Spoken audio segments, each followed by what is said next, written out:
1.5 million, 6,000. These are numbers all linked to my guest this evening on Dictate the Tempo. Grey Hair Gaiman, absolute legend in the Football Manager community, and I'm honoured to have him talking to me this evening. Let's head over to the podcast and hopefully you enjoy it. So welcome to the podcast, Grey Haired Gaiman. Thank you very much. I always say Grey Haired Gaiman by mistake, so I apologise for adding some extra letters to your name. It's accurate though, so we'll take it. I mean, fair play to you. I mean, I can't grow hair anymore, but I am growing some grey in my beard, so we are matching in the long run. There you go. Yeah, that's when you know you're like, uh-oh. Oh, no, it's there too. Yeah. So we discussed starting the topic by the question of who are you? Then in my discussion of who are you, I went back through your YouTube history. And I realised that I found your channel on your first ever series. Really? I looked at it, I'm like, I've seen that series. So, from Backpack to Boss, the first one you did, and then you went into Dominating Denmark, which I saw the whole series of as well. So, but for the listeners and viewers on YouTube, who are you? So, I'm an American guy who started doing FM videos on, I think it was FM17. Don't do what you've done. Don't go back and watch that. It is like, so if you ever want hey, I'm gonna get into YouTube, how hard are your first 100 videos? That's a great example. It's just like painful to watch. But I started doing content with FM17. And really, I got into Football Manager because I didn't realize Football Manager was a thing. So I think a lot of folks that do content are like, yeah, I've been playing since Championship Manager, whatever, 2001 or whatever it was, right? European football, I guess I should say, wasn't a thing in the US for a long time. And then in 2016, the Euros were on TV, and I was like, we get that? Like, we get that now? Like, we can watch that. So I've been making content for technically 8 calendar years, but I took 2 years off in 2023 because life got busy. And not to start us off on a downer, one of the reasons I'm back, I came back in April because in mid-February, my elderly father passed away. And then 2 weeks later, I got laid off. And I found myself with a lot of time and not a lot of urgent to-do things, and went, you know what? Let's get back into this. And so came back for FM24. I think it's like therapy, I find, because I've myself have been through quite a few things. My old YouTube channel, the Northman, got deleted, so I had to start again in 2022. And I think no matter what you are going through in life, I don't know if you will find the same. You turn on the camera, and you can almost have 20 minutes of smiling, laughing, recording a video. And I guess that's something you can point out as well. I know I just did a podcast, Rewind the Game, with the Mad Scientist, and before me, he had a Twitch streamer who does a lot of mental health charity work, and he spoke about the fact that a lot of YouTube creators end up in a dark hole because they lock themselves away. But for me, I find it as a escape when you've had a bad day in the real world, if that makes sense. Yeah, I wonder if it maybe it depends on the game that you're playing, right? So with Football Manager, if you know what you're doing, at least at this stage of FM24, let's just put it there, right? It's like you can probably put some results together, and then you can overcome challenges, and it just puts you in a different headspace. So yeah, it is. I find Football Manager to be very enjoyable. It's also the thing that you can have on one screen. Over here, you got a YouTube video or a podcast that you're listening to, something like that. So it definitely, scratching the creative itch is something that, for a lot of us, we don't get to do in regular day-to-day jobs, right? At least not in the same way, right? Like, you're not writing scripts and seeing how you could be funny or, whatever. And so maybe it's that side of it as well. I mean, I might ask my boss tomorrow if I can put together some sort of a script of work, but I have a feeling I will just get told to move along and continue with my daily job. It's worth a try, though, isn't it? But we're only a couple of weeks away from Football Manager 26 beta now. or alpha or early access, whatever it's called these days. I saw in a video the other day you were saying about new gens and regions. I think I'm along the lines of I've called it regions as long as I've known. I mean, I don't know if you remember Golden FM series Region Rovers from years ago. Yeah. Nugent Rovers just doesn't sound as good. Doesn't. It doesn't roll off the tongue. It doesn't. But That's exactly correct.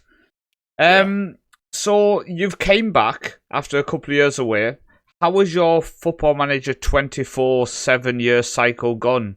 Which it feels longer than 7 years, to be honest with you. Yeah. I honestly feel almost a little lucky because I didn't really play. I mean, I maybe played one save for a little bit when FM24 first came out. But life was so busy that I was like, okay, well, let's do this because FM25 is about to come out, right? Like it's about to they delayed it and whatever. And so for me, a lot of the stuff is still relatively fresh, right? Like seeing the new, how the passing works and some of the animations and stuff like that, where for a lot of people like stuff, right? It's like, it's been 23 months, of the same thing. So I've really enjoyed it. Like it wasn't, when I first started doing videos, it was almost, going back to the therapy side, right? It's like, it was for me. I wanted to show people that I was back, but I figured the game is so old at that point that it wasn't going to be like a ton of views. And I was like, I'm going to do something that I want to do. And so I did a journeyman and kind of bounced around in Asia because I've never played in Asia in any of my Football Manager experience. So did that and really enjoyed it. It's like all the thumbnails. I was like, I'm going to find like nice photos. Like it's not the YouTube click on me thumbnail. But at that point, I was just like, I just want to restart and see what happens. Yeah. I think Football Manager 24, I mean, it has been unique. I think, like, I spoke a while ago, me and Colin, obviously Colin's been replaced this evening for another American.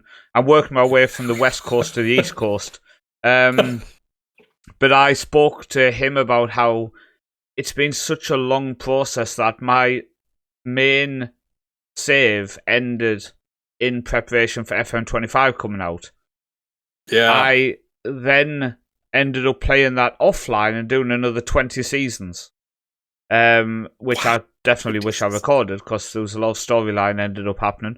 But I found after FM25 cutoff point, views really went down a lot more than they already had.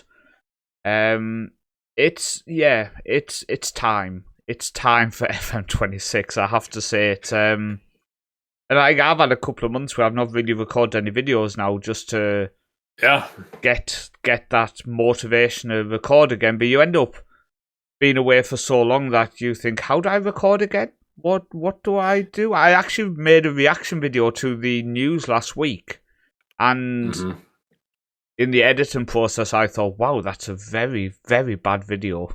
So I was like, nah, I'm not going to release that. I'll just, there's a lot of reaction videos out there. I'll just leave it. And I think I'm going to come back with actual, let's get excited for FM26, probably in a week, because then you're a week before beta, alpha, early access. What is it called? I think it's early access now.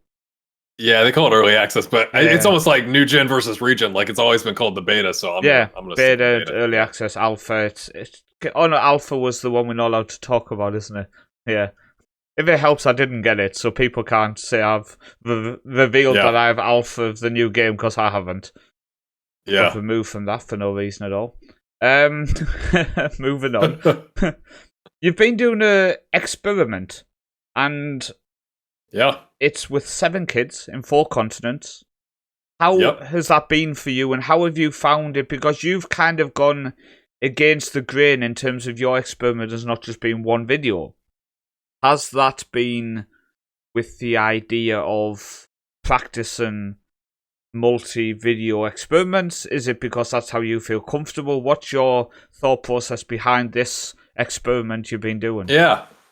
Yeah, so I did that series a couple times. Like I think it was like FM18 and then maybe like 21. Yeah, I remember the first one you did.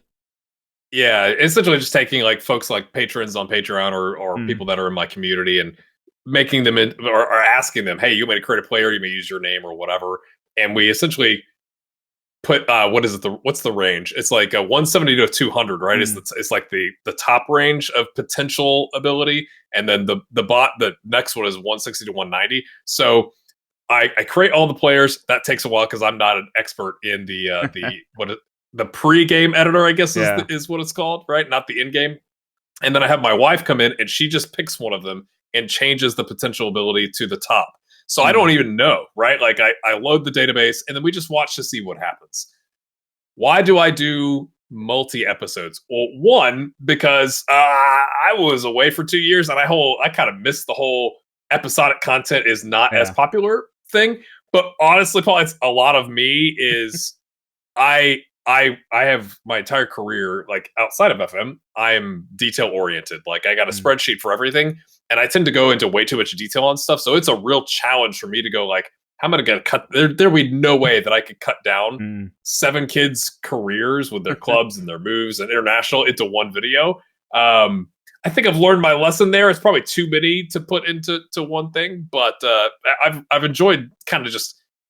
It is a little bit of that, like you said, you're getting back on the bike and going like, okay, this is how I have my camera set up, and OBS just updated, and that broke everything. You know, it's like so you have to get back into going through that. It just asked me now when we were about to start the podcast, do you want to update OBS? I'm like, no, go away. Remind me later. No. Yeah, it's like I got to remember to like take screenshots of my settings, so if it changes stuff, you know, you're like, oh shoot, yeah. I don't know about yourself, but I've done like I did for Wonder Kids. Can they make Andorra the best nation in the world, for example? I think I did one with Finland for FM24, but that was so many years ago I can't remember if it was Finland. I think it was Finland. But I found I'm like you where I can do a 20-minute episode on my Let's Play series just talking about the finances on my team or how my youth teams performed. I found trying to compress that for Wonder Kids into one video. When I edited it, I kind of thought, this is crap. There's no detail behind the career. It's just, oh look, 10 years later he's gone here. Oh, he's played 100 times for the nation. So it is definitely something I want to look at creating for the new Football Manager. It's in my list of experiment video ideas. But I'm more leaning towards it being more of a movie style. But then it's that catch-22 which I'm stuck in, where I work 7:30 till 4:30 every day. I then pick up my daughter from nursery, kindergarten, Barnahagen, depending on what country you're in. I've then got my 2 boys who go to bed at 9 o'clock, hence the 9:30 recording time for me and you right now. So it's, when am I going to create a 2-hour movie about a video? I don't quite know when I'm going to be able to do that. So it's that catch-22 if I want to grow the channel. I want to keep my Let's Play stuff going. But to grow the channel, you've got to do experiments. To then, my whole process, and I've said this for years, every experiment I make is to convince people to then click subscribe and watch my Let's Play series.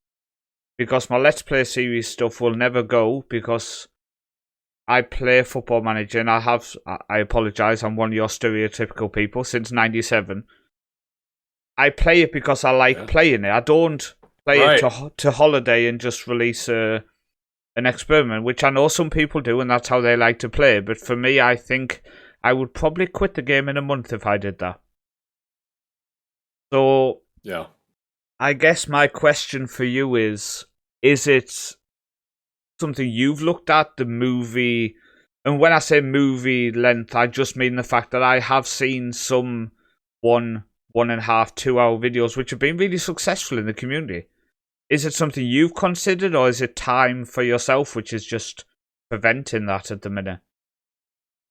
Yeah, I mean, that's, I think, the biggest change I've noticed coming back since 2023 is YouTube has,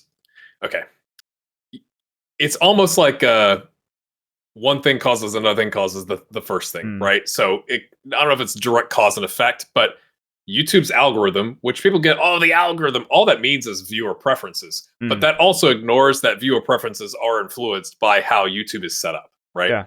Yeah. So I did a video about this recently because I think the long-term saves, you're gonna see a spike on episode 1. Yay, Yeah, new always. episode, new content, whatever. But it's gonna drop pretty quickly because of how the click-through rate thing works. And I think that is the biggest change. And I think that changes because a majority, I would say, I think what I did, it was like 5 of the 21 videos on the first 7 rows of my home feed when I put that video together. I knew 5 of them, and I don't even think I was subscribed to all 5. I had just watched their content recently. Yeah. And yes, they've put your subscribed content under subscriptions. Yeah. But the average user is clicking on the home feed, and a lot of folks are watching on their phones, which are you going to click subscriptions there? So I think that has led to, across YouTube, not just in FM, but I think in FM in particular, I did ridiculously long, I think it's like 217 episodes, Build a Nation with Ireland, which I loved. I'm like you. I enjoyed the storylines. Yeah. That's never going to work. And you even see it with like the bigger creators that have got over 100,000 subscribers, right? It's like they'll see a spike and then it just slowly dwindles. Yeah. Maybe that works, I guess, if you've got enough of a subscriber base that like, hey, that first video gets 50,000 views and the second one gets 30,000, and then you settle in around 10,000. Maybe that's enough to make that work for you, right?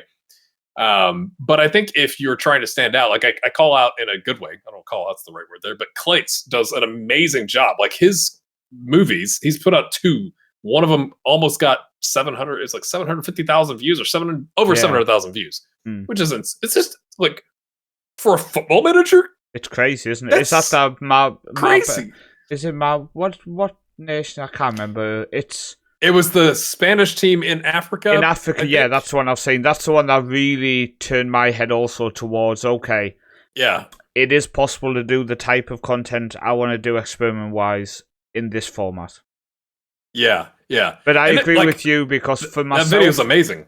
Yeah, it's fantastic, and it's nothing groundbreaking in terms of it's just cutting. It's save points throughout where you can cut back and show what's happening. Yeah, I think I think the only thing I struggle with is I don't think my Let's Play content is bad. I think in terms of general narration as I'm playing, I'm okay at doing that. Am I good enough to write a script like I think these guys do? That is where I feel I might fall down. But I guess I don't know till I try it. And that's another thing I guess you're gonna say. It's a different skill set. I tried it recently. I compressed 3 of the years of my experiment video into 1 because I was like, shoot, FM26 is about to come out. Like, I need to start compressing this thing. I saw on one of your videos you were saying that.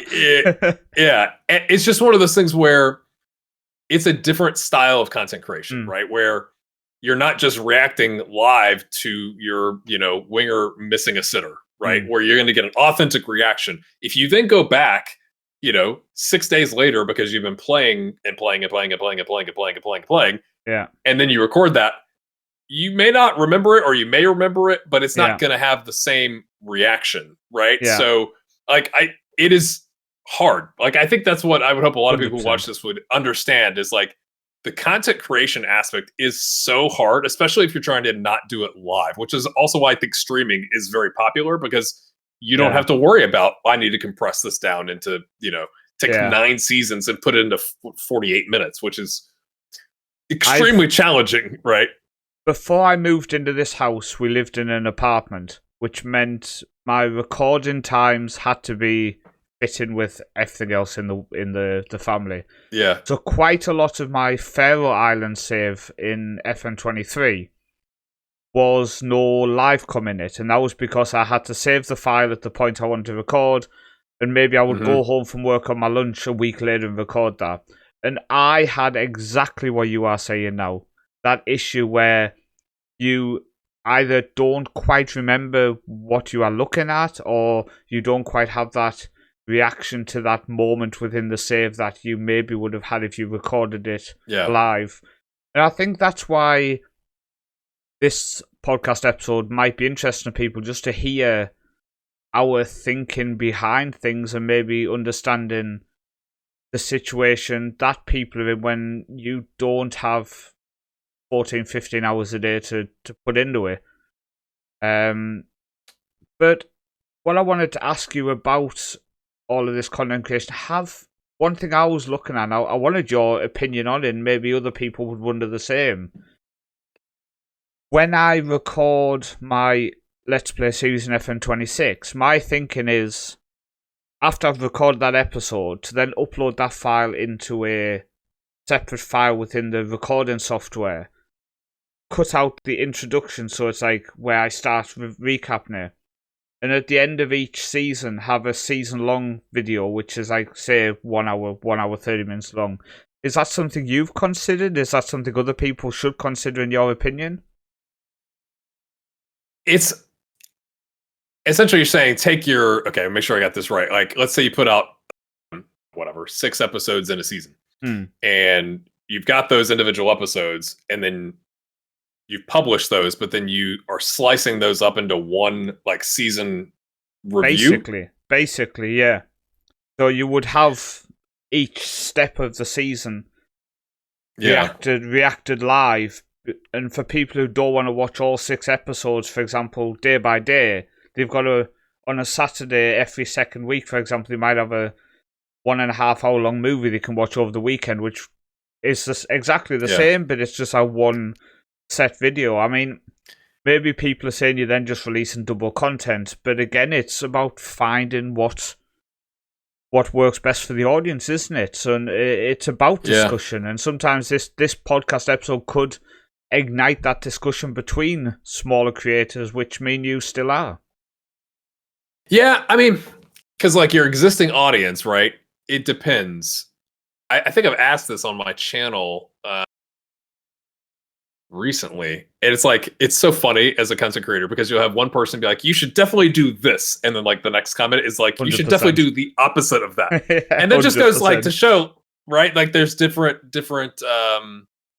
desires from an audience, right? So it depends on the audience that you've curated, right? If your core audience is used to your videos, the only risk I think with that would be the duplicate content, and not because like it's duplicate content, but because if YouTube then goes and shows your video to your subscribers who have watched your 6 episodes from the season, and they don't click on it, is it then going to push it out to other people? Yeah, I don't know. That's true. Like that's the challenge. It's so difficult to piece together, and this is something I think a lot of people don't see.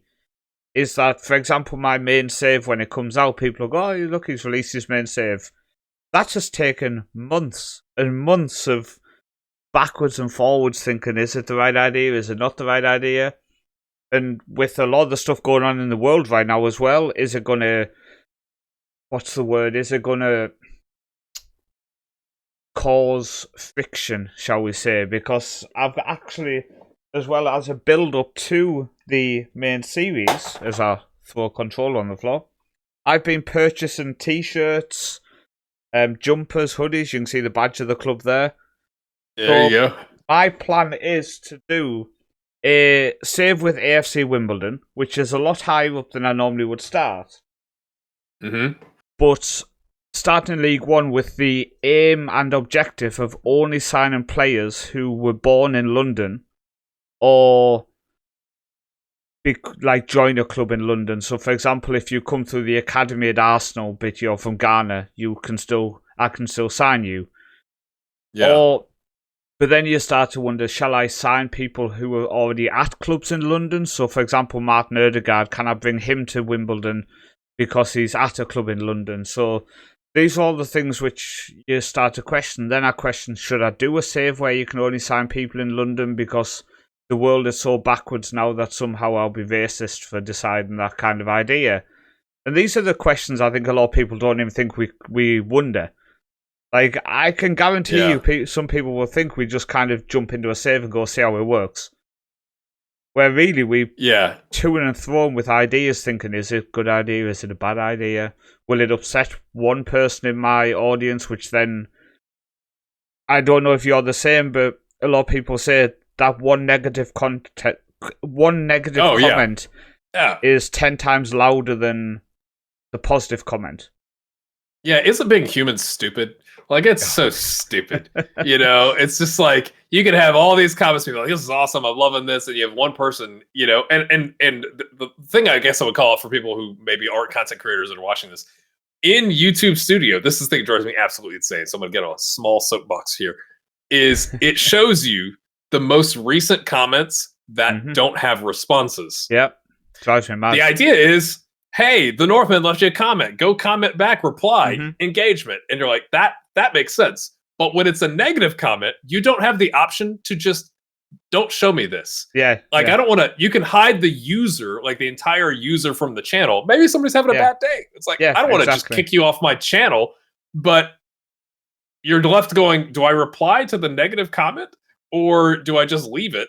Yeah. And every time I log into the home screen, I'm being reminded of like somebody leaving me a negative comment. It's like, this is so backwards. It's I mean, for myself personally, I've over the last couple of years, I suffered a lot with depression. 2019-20. That was the main reason I stopped football management in real life. Was I just had to get away from the 50,000 questions a day about it. But now I've moved on. I'm married with a new partner since that time as well. So life's a lot better now. I can handle life better. So when I get negative comments now, I normally just respond completely agreeing with them. If they tell me my content's bad, I'm like, I know. Can you believe people watch this? And I normally just completely agree with them. And sometimes you get a response back saying, "Yeah, sorry, mate, yeah," and sometimes you'll get nothing back. But normally it shuts them up. But but like you say, that negative comment will stick with you though. And like it can be the smallest thing, like why did you do that in the episode? And you think to yourself for the next day, why did I do that in the episode? Like I don't know if you've noticed, but match highlights in an episode, I've noticed that my viewers normally click off at the exact minute the match highlights start. So I find it amazing that though if you don't do a live com, people will ask why there's no live com. But then when you have a live com, normally most of the viewers click off when the live com starts. So it's very catch-22, isn't it? It's like you said, one person comments one thing, the next person has the complete opposite. So I haven't looked at my videos closely enough to look at the analytics to see when people are dropping off. I know you're supposed to do that as a YouTuber. I just haven't. So, but yeah, I hadn't considered that. That's an interesting. It's fascinating how often I've noticed that the drop off is roughly around the point that the live com starts, and I guess it's some people, but again, it's that difficult situation we have where you will be the same a few years ago. That 10 to 15 minute episode of Football Manager was a perfect length. Now you're looking double that, if not more. But then you've got to keep the engagement of them people who are used to what are they called now? The modern viewer is like a YouTube short viewer. You got to keep that YouTube short viewer to follow a 30-minute video, and sometimes it's difficult. YouTube put out a report recently. It said that videos are getting both shorter and longer, which is kind of hilarious. But I think it hits on what we're talking about, right? Is people are wanting short hits. Like I've started doing shorts, like comedic shorts. I absolutely love your shorts, by the way. Appreciate that. It's fun. I mean, obviously the links to your channel are in the description. I'll also, below the link to your channel, I'll put a link to one of the shorts, which should then bring up the other ones. It's absolutely hilarious. Absolutely hilarious. I remember the first one I saw, I'm like, what's he doing here? Because it switched straight to your alter ego character, and I'm like, what's going on? And then the next one came up, and I'm like, oh my god, it's actually more than one of these you've been doing. I went back and watched a couple, and then since then they pop up as one of my... when you scroll down your subscription feed, you get the shorts in a line now. Yours is always one of the first few on there if I've missed one, which is nice. Yeah, but it's like, it goes to what we're talking about, where it's like, I find those super enjoyable. They take, 30 minutes or an hour to put together, but like that's after having scripted it, right? But then on the flip side, YouTube is also saying, you've got more people on phones, which is the shorts thing, and more people on TVs, which is people don't want to search because searching on most TVs or whatever Apple TV or Roku or whatever your streaming device is, right, is still not great. So they don't want to be changing videos every 12 minutes like you used to with like a Let's Play video. They want to click on a thing and sit back and watch. So it's like it's just it puts us in an interesting spot. But we're also talking, at least from my experience, like I didn't do much of FM24 when it first came out. So like maybe some of the it's been 2 years and Let's Plays will be interesting with FM26 because everyone's just like, oh my gosh, finally, here's a new game. And everybody will focus on, different aspects inside the new game. I think that is going to be interesting to see. I mean, we can move on to discussing what's been happening with the new game. I love the fact that, and I did say this to you when I mentioned about coming on the podcast, that I guarantee you will struggle to stick to topics. I guarantee it. It's just it's the way it goes, and it's the fact that we have two people who create YouTube content, two people who have publicly come out and said, "Of course, I want to grow the channel." You have obviously the people who come out and say, "I do for fun. I have no interest in growing it." I mean, that's a lie. Everybody wants to grow the channel the best you can and improve it the best you can and find a way to improve it while sticking to who you are. And I think that's the key thing about this. But FM26. So me and Colin discussed some of the things last week, but we can quickly ask you your thoughts on the UI. What are you thinking of the new what the name of them now? What are them boxes called now? They're not called plates, are they? What are they called?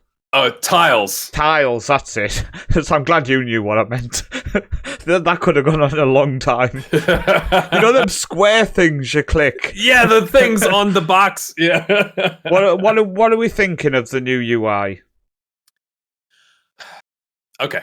My personality is I tend to be overly critical, and I'm very aware of that. Like, this is not just a footman; this is my life. Like, and I'm very cognizant of that. The best thing is, I've just watched your video. Well, 2 hours ago, I watched your video of the release from today. We'll discuss that in a second. Yeah. The fact is, you were a lot more positive than I was on that. Just so you know. Yeah. so like, you're not always critical. Yeah. Part of my hype is just that, like, I'm excited because it's the new game coming out. Yeah, definitely. I was pretty gutted about FM25. But to answer your question, I'm almost reserving judgment because I think the reality is Sports Interactive have not shown us enough of the actual UI. Like, the UI video didn't actually show you a lot of the actual UI. What we did see, I think, was logical, like the home screen, right? Okay, you're going to get rid of the giant inbox and you're going to move stuff around. Okay, that's cool. I'm a little colder on the player, like, I don't even know what that's called, like the main player screen with the attributes and like the form and whatever. I can see what they're trying to do with, like, here's all the attributes, but then I like seeing the form, and they have shrunk the form down to just the last 5 games. Like, I'd like to be able to see the player's form throughout the season, but maybe that really doesn't matter. But I don't know. So, like, some of the changes, I go, okay. And I think overall, what they're trying to do, and I do think this makes sense, is Sports Interactive's job is to sell the video game. Sports Interactive's job to sell video games cannot always be dependent on folks like you and I that have been playing it a long time, you much longer than me, always buying it. So, okay, we're moving into consoles. Okay, so, like, I get the idea that it's probably, from like a screen resolution standpoint, more like it works better than taking a game that was desktop only. So I think it's okay. About the general UI, the match day, if we're talking about that, like the whatever it's called, it's supposed to be like a iPad looking type thing that shows, like, the match stats between the highlights screen you're talking about. Yeah, that I was less enthused with. You didn't like the scroll bar.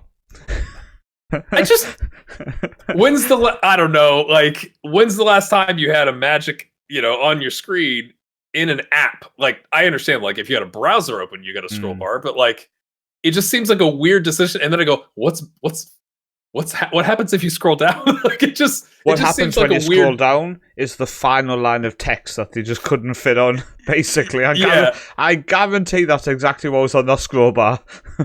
Yeah, and it's just like it depends on how customizable it is, right? So again, the UI, the videos they put out, obviously very heavily edited as they should be. They're marketing the game, but like some of the transitions don't really show you exactly what you're looking at. So, like if that screen is customizable, I'm good because I can get rid of the stuff I don't care about.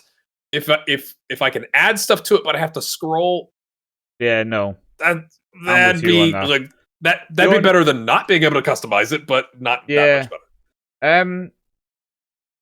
In terms of the things you mentioned, the UI, the inbox, I'm scared that we are going to be clicking 1,000 times to do anything. So I don't care about 90% of the messages in the inbox, but I still check them just in case. Just in case. Yeah. Now, if you have to click and then it opens the message, then you've got to go to the top corner and click the extra closer, click on the next one, open it, click on the extra close.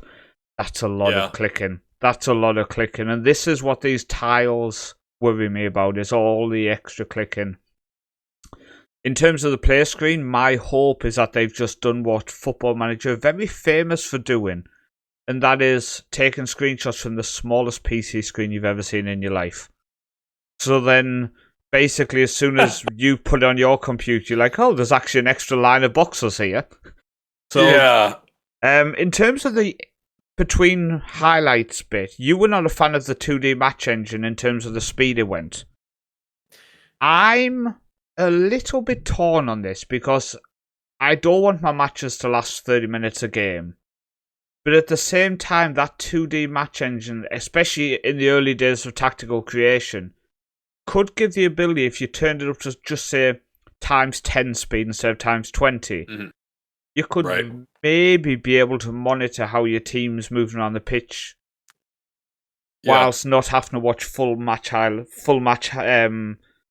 for example. But again, I'm not sure. And again, like you said, if you can't customize it, if you have to scroll down to see who's 20th in the Premier League, then no. Yeah, I've never played 2D. I joined the FM world when 3D was a thing. It was not as good as people tell you. It was not as good. It was exactly how you imagine. It's like watching Football Manager now, but instead of players, you have a circle.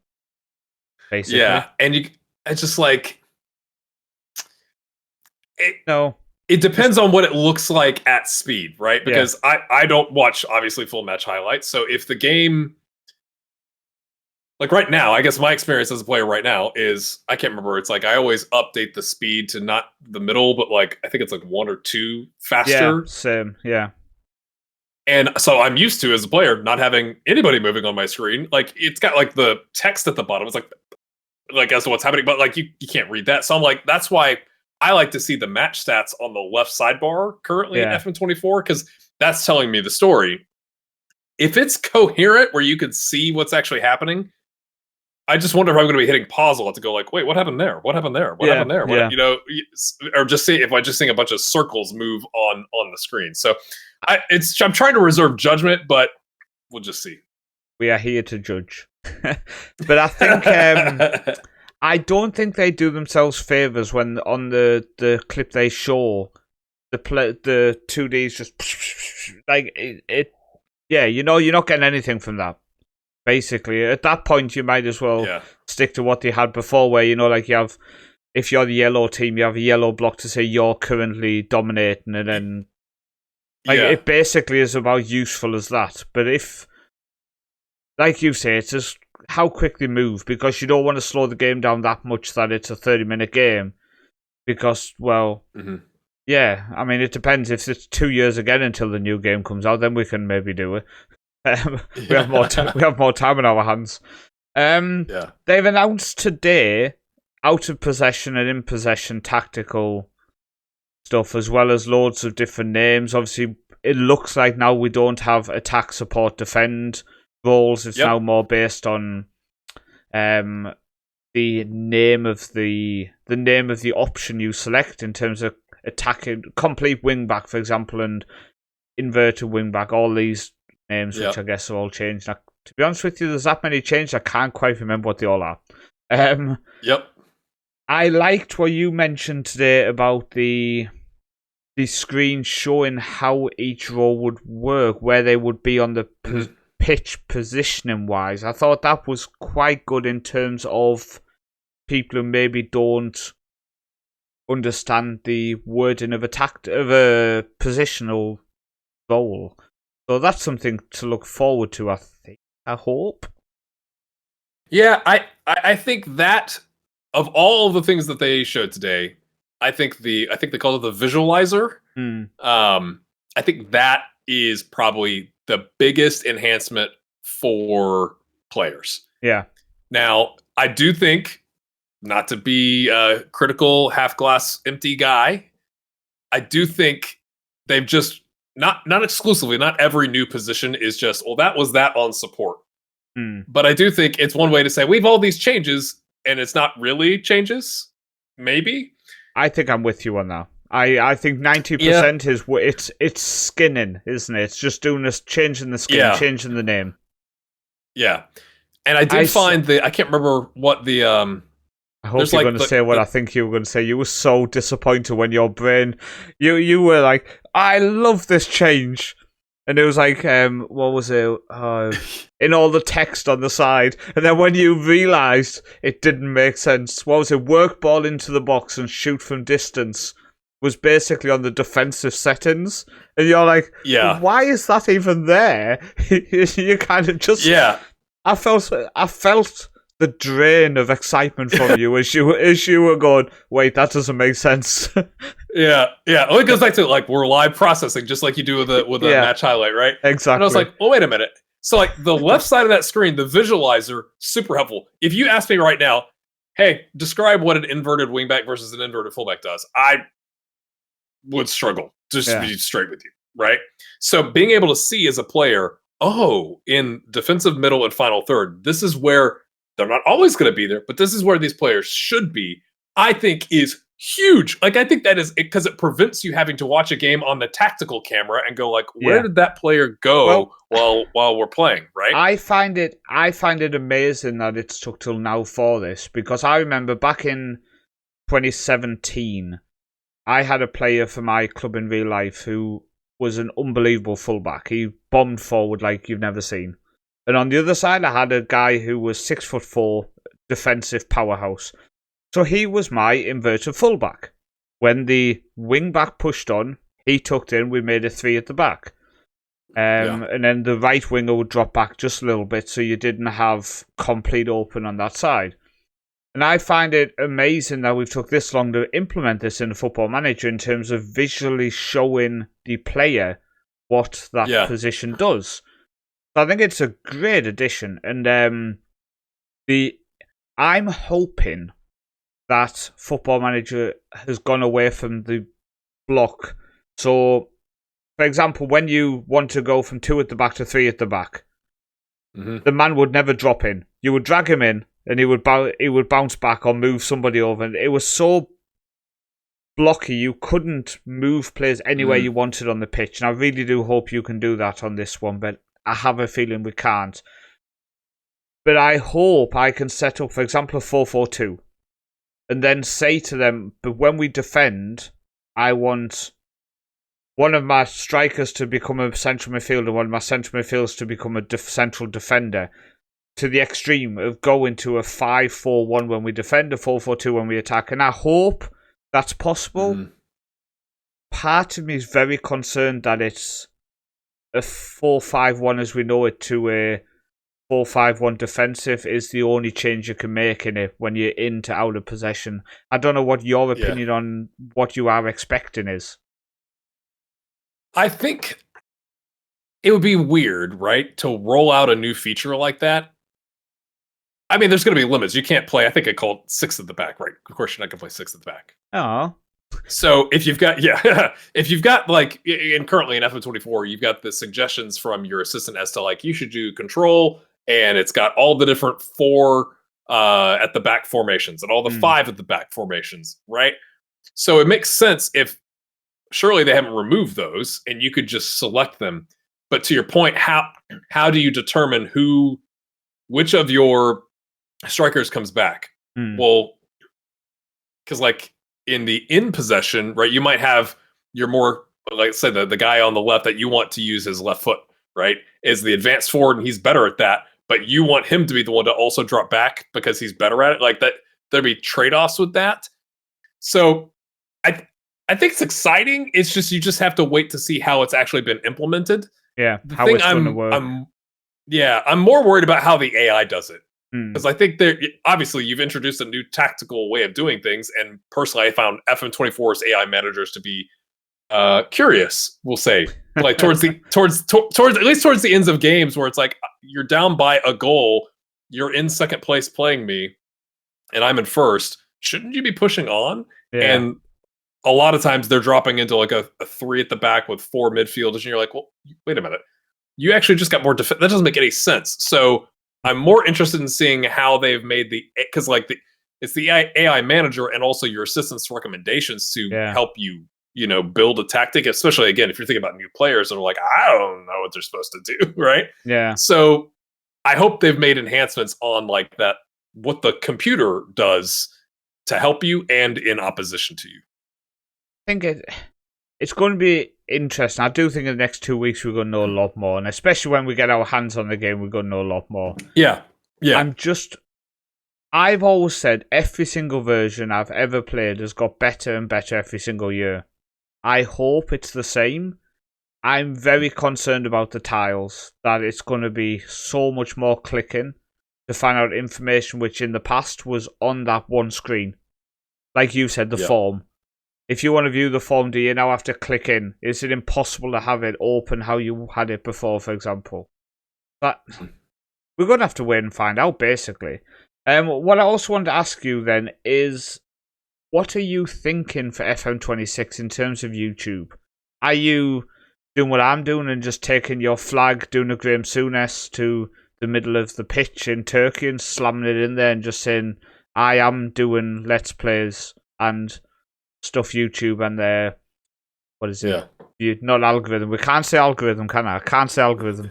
But what are you thinking? I honestly haven't decided. I think in some ways FM26 for the community of creators we have is almost like a gold rush. So it's like you're going to try and get people's attention. So like I don't think it makes sense right out of the gates to be like, you know what?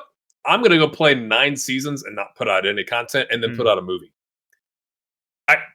That seems very risky to do. I'm with you. Right? There's going to be lots of people looking for what's going on. So I'm going to be playing. I don't know if it's going to be like a pure Let's Play. I think at the beginning it will be. And I think partially that's because that excitement we talked about as you're recording is going to come through most when you go, ooh, a thing I haven't experienced before just happened. And I just discovered this new thing, right? And being able to share that with your audience. Because that's really what we're here to do. It's like we're enjoying this game, but also enjoying sharing it with other people.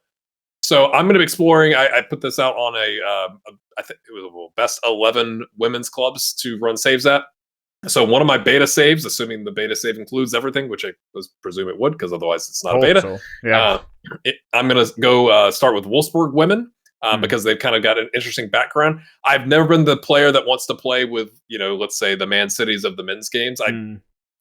That doesn't interest me. I'm sure it's equally as challenging in some ways because you've got all the money and the expectations, but I like the League One or like Sterling Albion, right? Like those types of things. So I'm going to start with one of the series being on the women's game. And then I'm not sure. Like, I don't know if I'm going to do streaming because there's going to be lots of people interested in seeing like what's going on. I've got the time to stream, like getting that interaction with your, community of audience members that want, hey, could you show me? Can you see the form? Like those types of things. I'll probably do some experiments along the way once we get the pregame editor and all that kind of stuff. That's the key thing for that. Yeah. I think. What about you? Well, my wife keeps telling me I should stream because I always speak about how I enjoyed it. We had such a group of people. I would always have 10 people who were in every single stream who knew everything about my channel and the content. They never missed a stream when I used to do back in the day. But it's going to sound strange for someone who loves making content. I find myself boring by the 1.5 hour mark of doing streaming. Like, I think to myself, I can't believe people are watching this. I'm bored out of my skull myself. I just think it doesn't excite me enough, if you know what I mean. Like, I enjoy playing the game while watching YouTube on the other screen. I enjoy playing the game while watching the football highlights or live football.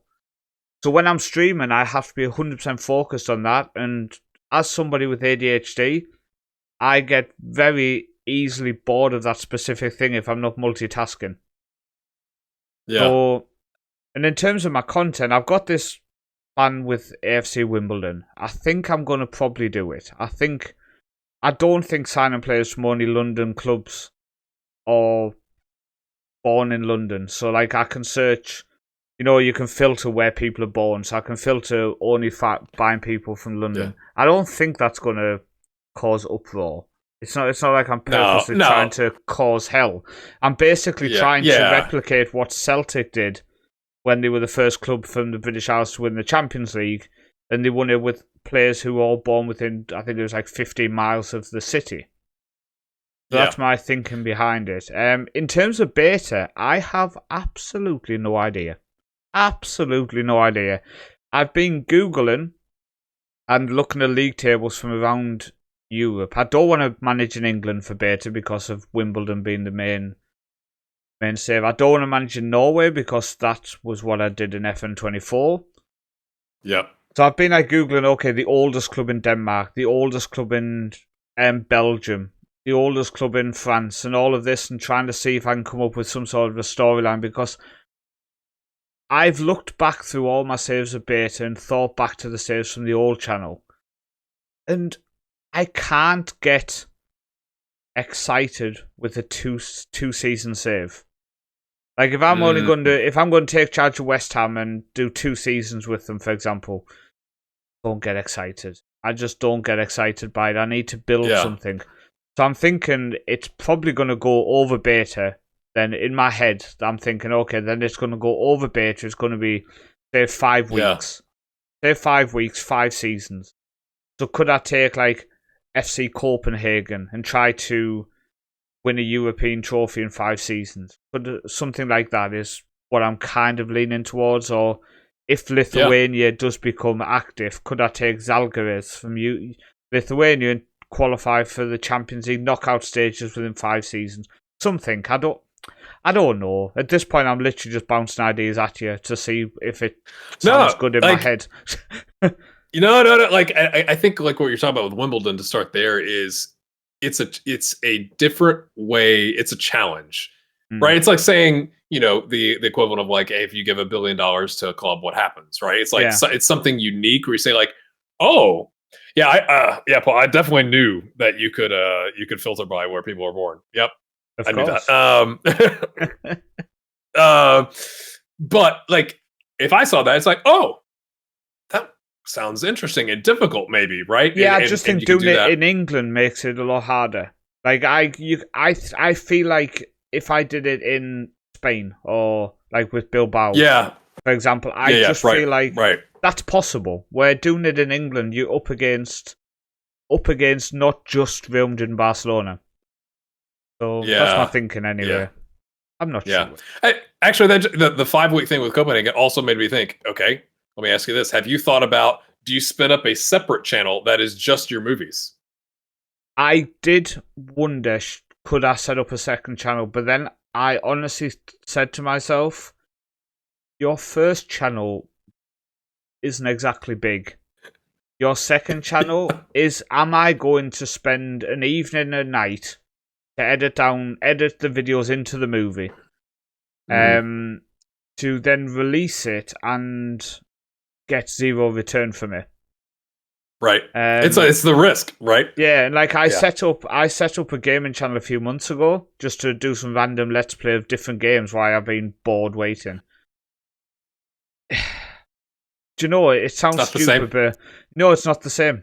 It's just not the same at all. So it's like let me focus on this and get this to where it's to the point where people actually want and start asking for, oh, I wish you did a longer version of this. Or I wish you put all that together. I wish you did this. Because then when people start asking, there's the desire to see it. Where at the minute I'd be putting it out and people would go, well, I didn't ask for that. So I think that's where it's our job as creators to also kind of educate our audience of like, one, your comments matter. Like, people have no idea. You get a great like 2-paragraph comment that is talking about something and you say, you're like, let's go. So make sure you leave comments on other people's videos. Like, it's so massive. But also, we have to do a job. Like, I have found some success using polls. Was a post on YouTube that is a poll, I guess, because that'll sometimes show up in people's feeds. Where you're asking them a question of like, what do you want to see? Like, give me that feedback, because then I can. I answered one the other day on your channel. I went with your luscious locks. The bottom one. I can't remember the full answer, but I went with that one. Yeah, there you go. There you go. I just thought of hair. I was like, yeah. There you go. The other question I was going to ask you is, do you care about international management? I'm going to hang up and listen. Yes, I do. Yeah, I really do. I've literally just been playing with Wales, for example. I really do, but I really hate it as well. It's so bad to the point where I can't. Like, I had Norway for a while in my Egerson save, and I just hated it. It's so bad. There's no effort put into it. No effort. Yeah. So I just dream that. I mean, they can't not have it on a World Cup year. I can't believe that it doesn't look like it's included. If it doesn't come, I'm just hoping that there's like a DLC released in March for free, which basically inserts it in, like with the January release, database release. I was wondering if it might be we're not going to focus on it because we've rebuilt the game and yada, yada, yada. And, but we'll do it in the winter update. I just can't believe I'm not saying this as we're hosting the World Cup, but like the number of teams involved in the World Cup, you would think that would be a great time. But maybe it's the same thing. Like, their data probably shows that no one plays it. Well, no one plays it because, like you said, it is so like it's so bad. I want it to be so good. Like, maybe we'll see. But yeah, and the only thing I would say is, how can they improve it? Apart from adding training, okay? But then I think to myself, I don't do training anyway. I've not done training on Football Manager for about 4 years. I just said to my assistant manager I do individual training, but I don't do squad training. Team training, yeah. Yeah, so if they added that international management, it wouldn't make zero difference to me. So then I think, how can they improve it? And I have no idea.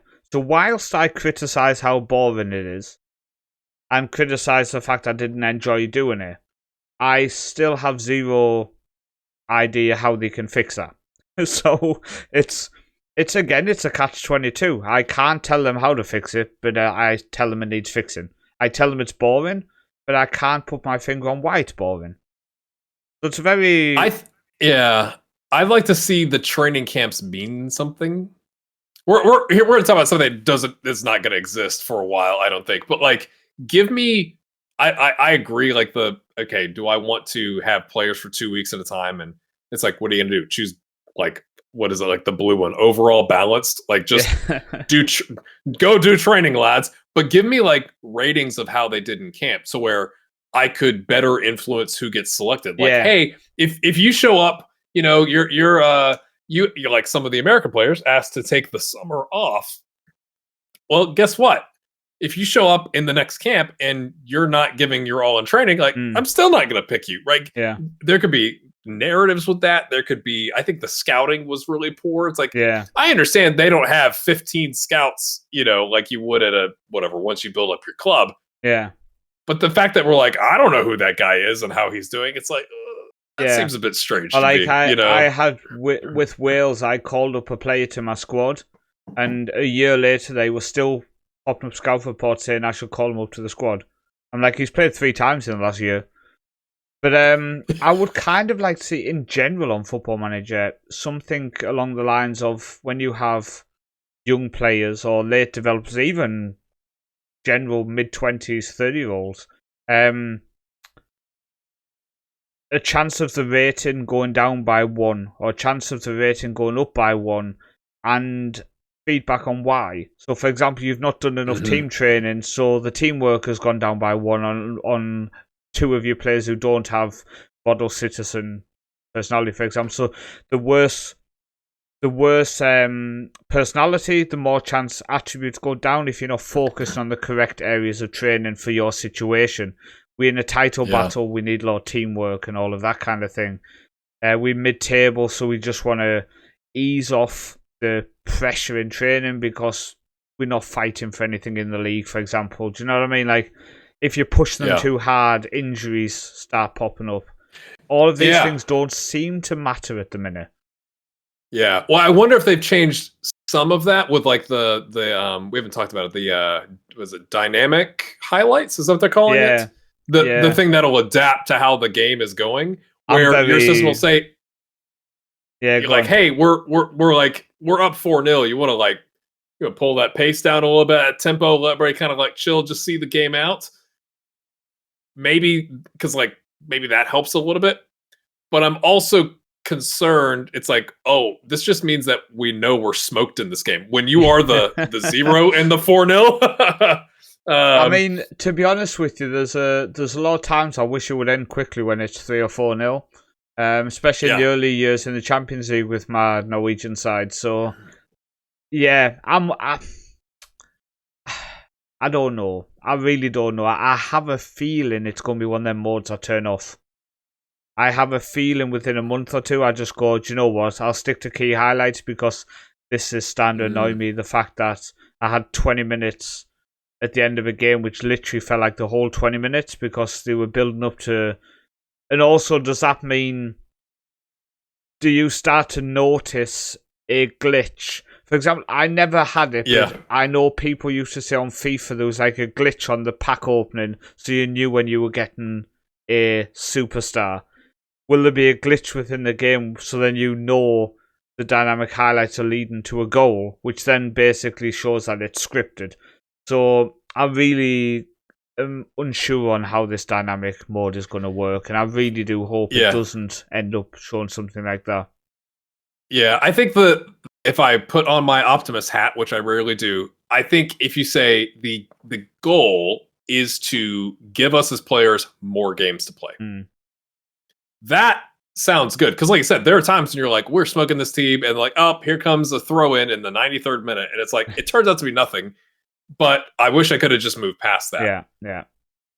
It's just I'm concerned of the flip side of, one, do you notice it always seems to pick this thing?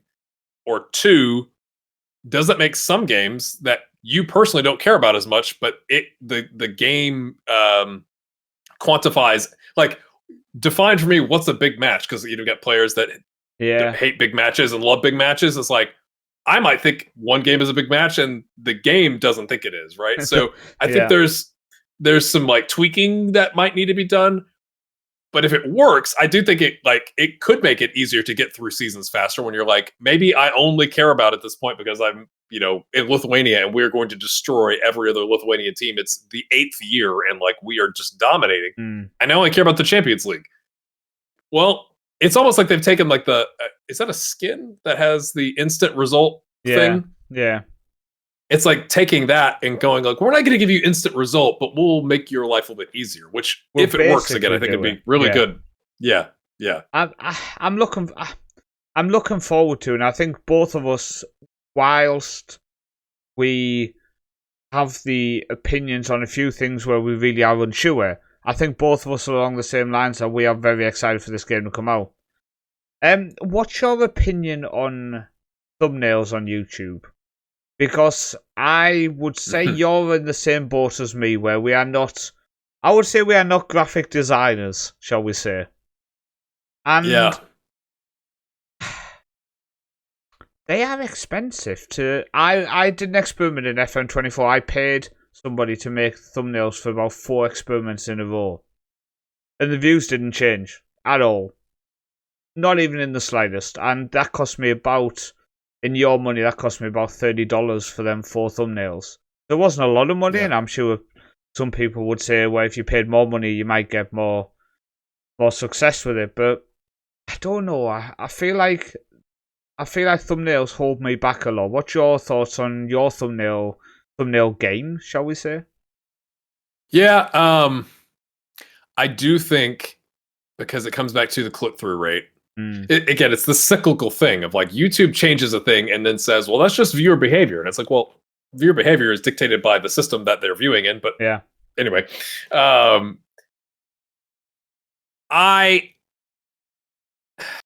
all you're trying to do, and this goes back to the movie thing, is there a thing that catches my attention that makes me click, and in that one video, I get my curiosity like solved.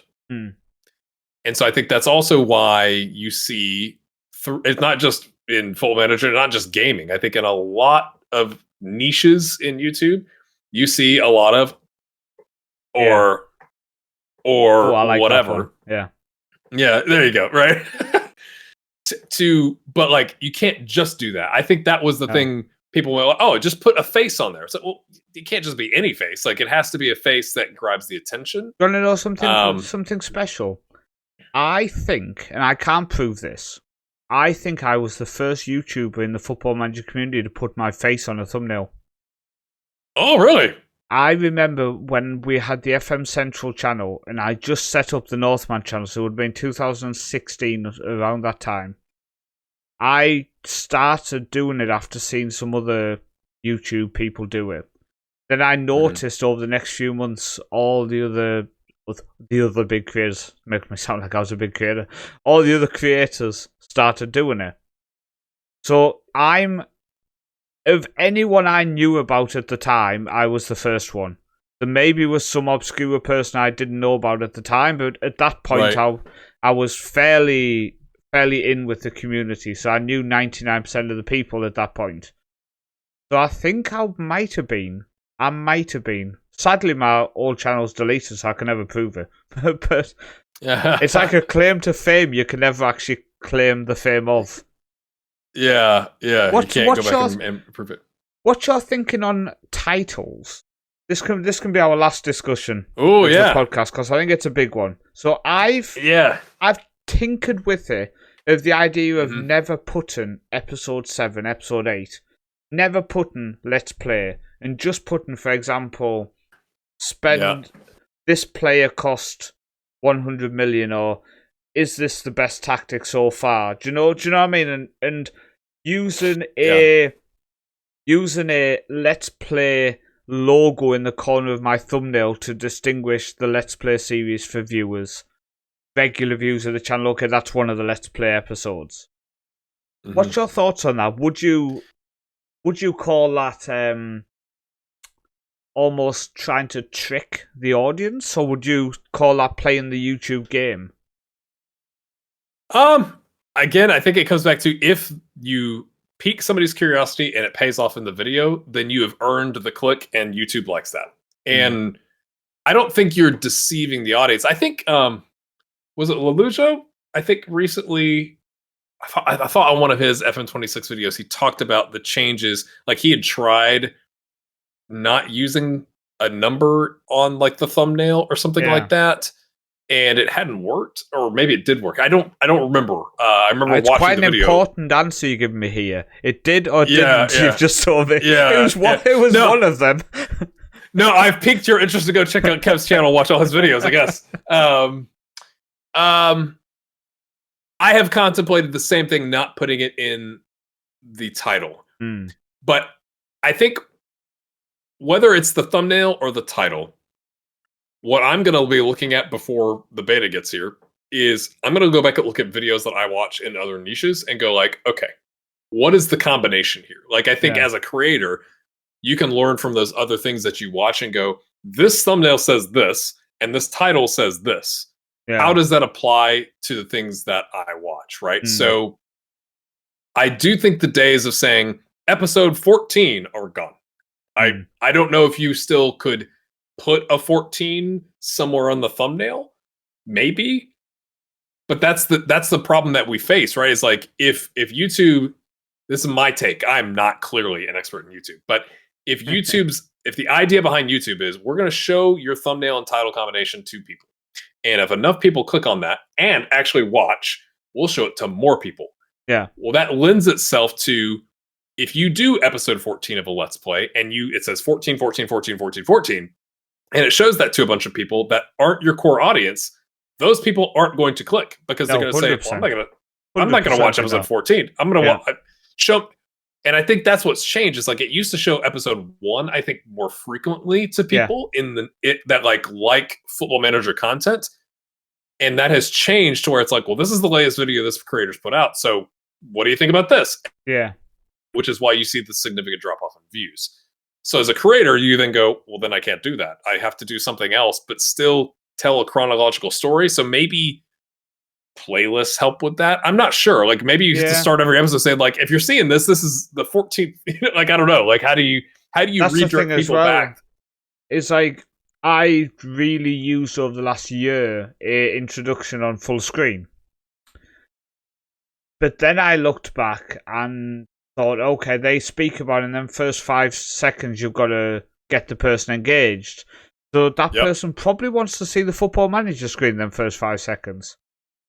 So should I take a clip from within the episode, or should I manufacture a clip which doesn't actually happen in the episode? So it's like me in the corner of the screen with Football Manager, me going, I can't believe that's how much he just cost.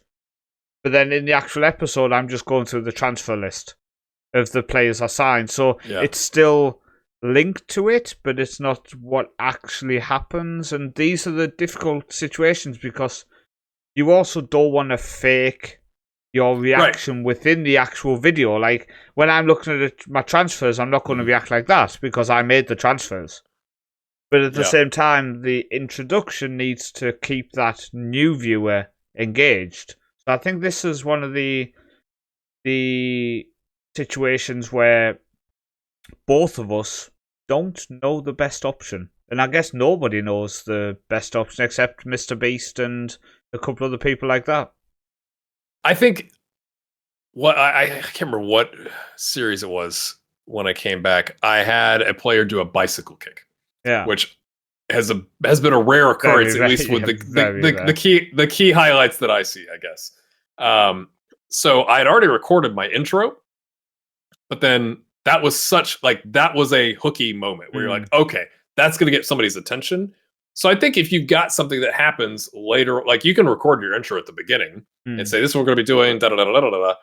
But it's like, can I find something? Because otherwise, why does the video exist, right? Like that's what the viewer is going to be thinking. Can I find something later that I go, oh my gosh, and then that is what is going to, as humans, we're going to go, oh my gosh, what happened? Yeah, and then now I want to watch, right? Yeah. So it's not that you're trying to trick the viewer and like you're not going to fake a reaction to something that didn't happen, because the whole point, at least from the stuff that I've watched, is the intrigue or the that the viewer has gets paid off, and people like that. So but I think that's also, people have to understand, if you wonder why do all the videos I watch have something in the first 3 or 5 seconds, that's why, because if somebody clicks off, YouTube goes like, oh, well, people don't like this, and then it kills the video, right? Exactly. So it's kind of like this it goes back to that cycle of like, I'm going to react to how the viewer preferences or the algorithm, whatever, say that I should.